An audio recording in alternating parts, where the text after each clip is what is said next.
Viimastel aastatel on rehvide müük väga olulises osas kolinud internetti. Kuidas sealt soetamine käib? Rehvi Plus on rehvi internetis müünud juba 7 aastat ja oleme suutnud edasi viia enda kogu selle süsteemi ja protsessi võimalikult kvaliteetseks. Et klient saaks rehvid kätte kiiresti, ehk siis rehvid on laos enamjaolt ja kullerfirma, kes siis toimetaks meie rehvika kiiresti kohale. Või millest peaks klient alustama juhul, kui ta on otsustanud teie portaali kasu? Ütleme, kõigepealt tuleks alustada tellimusest, et kõigepealt tuleb teha tellimus internetis, tellimus läheb töösse siis, kui on laekumine tulnud ja siis komplekteerime kauba. Kui ei ole laokaup, siis tellime tootjatelt ja paneme kulleriga teele. Milliseid rehve on võimalik Rehvi Plus kaudu tellida? On seal kõik, ütleme, mõõdud, margid olemas, kui ma tahan mingisugust eksklusiivsele autole näiteks rehve?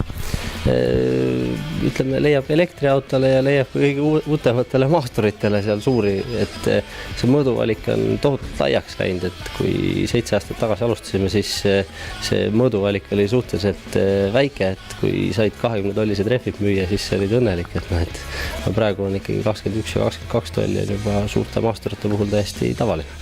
Rehvimarke on ka väga erinevad, kui palju te suudate näiteks oma portaali kaudu haarata?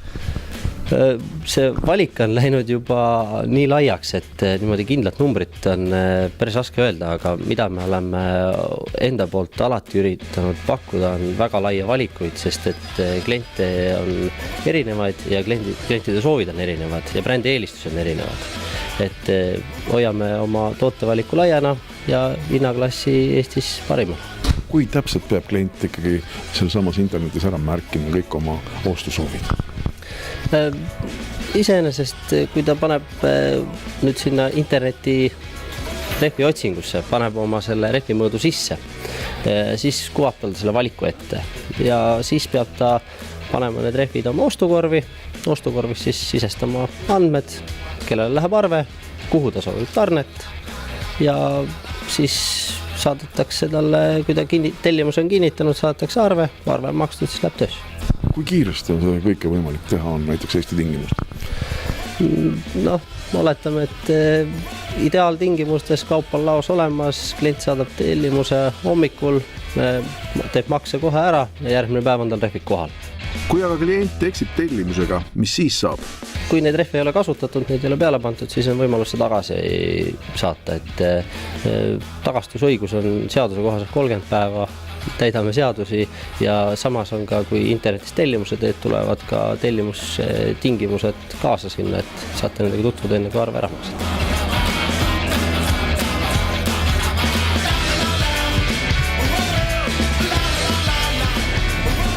Millist rehvi klienti internetist kõige enam otsib? Nagu ma ütlesin, meie tootevalik on lai ja kliente on igasuguseid. Osad on hinna peale, osad on siis kindla sooviga juba, mida nad tahavad kindla brändi eelistusega ja ka neid, kes ei tea, mida osta. Sellel juhul saab alati meile helistada ja küsida meie käest informatsiooni, et mis võiks olla just tema autole või tema sõidutingimustes kõige parem. Üldjoontes internetist on soodsam ja kindel eelis on nendele tellijatele, kes ei asu meil nüüd keskustes Tallinnas, Tartus, Pärnus, Narvas, maapiirkonnas.